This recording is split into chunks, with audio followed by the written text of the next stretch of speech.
Hey everyone, it's Rihanna and welcome back to another more movie reviews video. I know at the beginning of the year I said I would have one of these out every single month, but uni has been killing me inside, so it's actually going to have to be once every 2 months for more movie reviews. And I have to say my apologies as well, I'm really sorry, but these films I'm about to review are not actually requested by you guys. These are just films I've seen recently that I haven't been able to do full reviews on. So let's get on to more movie reviews. So the first film I want to talk about is the stop motion animation that has been getting so much buzz lately and around Oscars season because the UK got it so late, and that is Anomalisa, directed by Duke Johnson and Charlie Kaufman. Anomalisa tells the story of a middle-aged man who's going into a downward spiral and is crippled by the dull life he leads, called Michael Stone, who is voiced in the film by David Thewlis, who meets a girl called Lisa at a hotel on a business trip, and when he meets Lisa, everything changes. As I said, Anomalisa was getting so much hype for being the stop motion animation that was groundbreaking, but I feel like Anomalisa thinks it's more groundbreaking than it actually is. If Anomalisa was a live action film, I don't think it would be getting as much hype as it is getting now.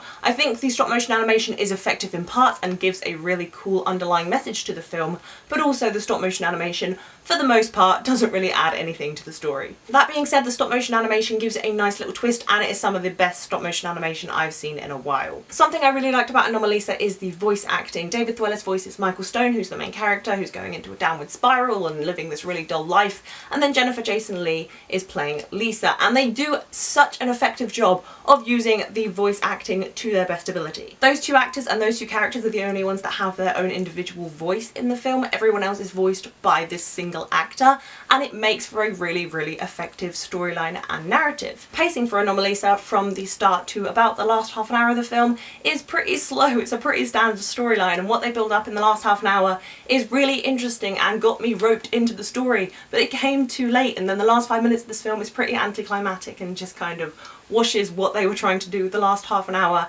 out the door. Of course, this film has Charlie Kaufman involved, and if you like his other films, like Eternal Sunshine of the Spotless Mind, then you will like Anomalisa. It builds something really great towards the end, but it seems to think it's more groundbreaking than it is, which is why I'm going to give Anomalisa a 3.5 out of 5 stars. The next film I want to talk about is 10 Cloverfield Lane, which I was really looking forward to doing a full review on because it has just come out, so it's not too late to do a review on it. However, I have just not had the time to do a full review. So 10 Cloverfield Lane is a kind of sequel in the family of Cloverfield, and I really like the first Cloverfield movie, and I'm not really sure what the relationship is between these two films. I just know they're set in the same universe. So 10 Cloverfield Lane tells the story of Michelle, who gets into a car accident and then wakes up in a bunker where her captor Howard says that she cannot go outside because it has been contaminated with toxic air. And down in the bunker along with Howard and Michelle, we also have Emmett, who used to work with Howard, who got into the bunker just in time. And we just follow these three characters as they learn to live together inside of the bunker, and that's all I really want to tell you about 10 Cloverfield Lane, because I want you to go in this film not knowing anything. And I guess from the trailer, if you've seen it, spoiler alert if you haven't, John Goodman looks a bit of a psycho in this film.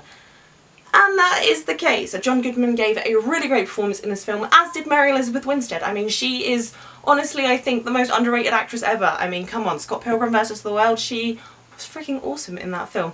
And is awesome in this film as well. I really like the simplistic storyline of 10 Cloverfield Lane, and I think it's a really great standalone thriller. The fact that it is in the family of the Cloverfield films kind of brought the film down for me a little bit, because the last 15 minutes of this film, I wasn't a fan of it. I kind of liked it to begin with, and then it kind of went a little bit downhill for me because I feel like there are so many parts in this film that they could have just cut and I would have been perfectly fine with it, but they didn't. In this film, it is a case of waiting for something to happen, and when that something does happen, you will be shocked. This film just keeps giving and giving and giving with the surprises, and I was watching and watching and watching, and I was just so fixated on the screen because it is such a great thriller film. Not only is the acting fantastic, the writing is also really simplistic but effective at the same time, and the marketing for this film was incredible. I mean, the trailer for 10 Cloverfield Lane came out in what, January? And then was released in March, and everyone was freaking out about it. I've just got to give praise to J.J. Abrams because anything he's involved in is practically genius. Anyway, 10 Cloverfield Lane, if you haven't seen it already, go out and see it. It's a great standalone thriller.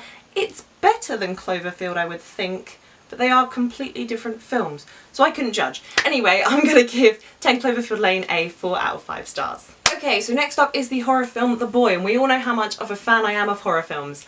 I actually hate them. I really hate horror films. I hate being scared. I hate all of that. So the only reason me and my best friend went to go see The Boy is because we thought it looked hilarious, and it's always funny when us two watch horror movies together because either one of us gets terrifyingly scared, and it's hilarious. And also Maggie from The Walking Dead's in it, so we love The Walking Dead. So we went to go see The Boy.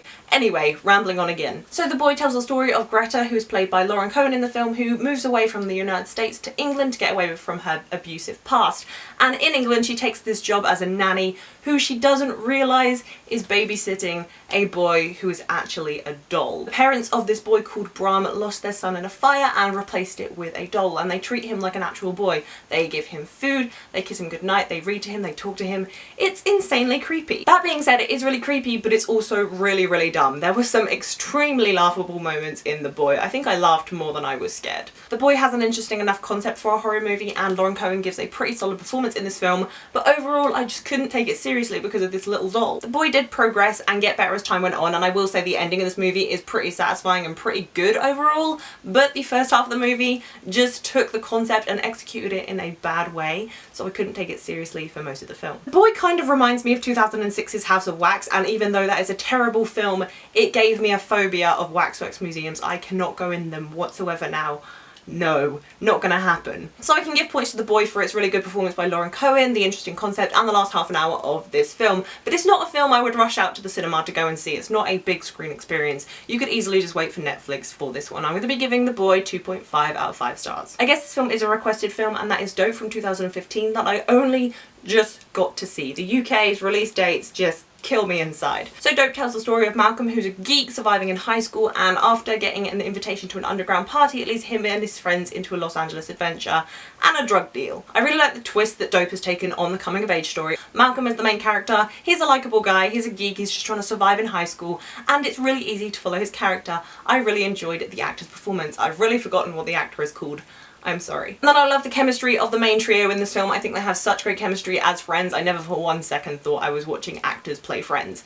This is some of the stuff me and my friends would say to each other. Dope is a complete throwback to the 90s and 80s, from the fashion to the music to the styling of the film, which I absolutely love. This film looks gorgeous from its cinematography to its costume design, and I really like the aesthetic that it brings. And the writing and dialogue of this film is really clever. I think it's underrated as a high school film and a coming of age story. I thought it was really clever. I love the performances and the styling of this film, although I didn't enjoy it quite as much as I would have hoped to. Seeing all the positive reviews for Dope, I was a little bit let down from the storyline because it was so simplistic. Nevertheless, I'm going to be giving Dope a 3.5 stars out of 5. And the last film I want to review for you guys is Slow West. I just watched this last night with my dad because he refused to watch Bill and Ted and Wayne's World with me because I've watched it far too many times. Slow West tells the story of Jay, who is played by Cody Schmidt-McPhee in the film, who's a young Scotsman who travels across America to find his love, Rose. On his travels, he is accompanied by Silas, who is played by Michael Fassbender in the film, who is an outlaw willing to help his cause. And he also attracts some bounty hunters. I was quite looking forward to Slow West because I am a big Michael Fassbender fan. I love all of his films, I love his acting, and Slow West was a bit of an odd one for me. If I say Slow West was more like slow pace, is that a really, really bad joke and I should just leave now? The first half an hour of this film took forever for me to get into. It was really slow paced and I just wasn't getting into this storyline. As much as I was intrigued on him going to find his lover, I wasn't intrigued enough. I like the chemistry between Silas and Jay. I thought it was pretty funny how they interacted with each other, and I really like the dialogue in this film. I also thought it was kind of Wes Anderson style. The way the film is shot, it's very central. The way that the narrative goes from past to present and present to future gave me a very Wes Anderson vibe. This feels like if Wes Anderson directed a Western. And now I would love to see Wes Anderson direct a Western. A definite upside to Slow West though is the way it is shot. It is beautifully shot. There are so many great landscape shots, so many great centered shots. I just love the way it looked, and if I could have just muted this film and watched it, I would have. I will say though, which happens to be a reoccurring thing in these films, that the last half an hour of this film I really, really love. That's when the action starts to get going. That's when I was really, really invested in this film. Slow West was just a bit of a disappointment for me because it took so long to get into the story, and because up until the last half an hour it was so slow paced. It's a cool twist on the Western genre, so if you're into Westerns, definitely check Slow West out. If you're a Michael Fassbender fan, check Slow West out because he is great in this film, but I will be giving Slow West a 3 out of 5 stars. So there you have it guys, another more movie reviews completed for you guys. I'll be back in another 2 months to do some more reviews. If you've seen the films I've mentioned, let me know what you thought of them down below in the comments and give me some more requests for reviews. If you like this video, please be sure to give it a thumbs up, and if you haven't already, please subscribe to my channel. I'll be doing lots more TV reviews and movie reviews for you guys very, very soon. All my social media links, including my Twitter, Facebook, Instagram and Letterboxd, will be down below in the description. As always, come follow me. That is all I have for you guys today. Thank you so much for watching. Bye!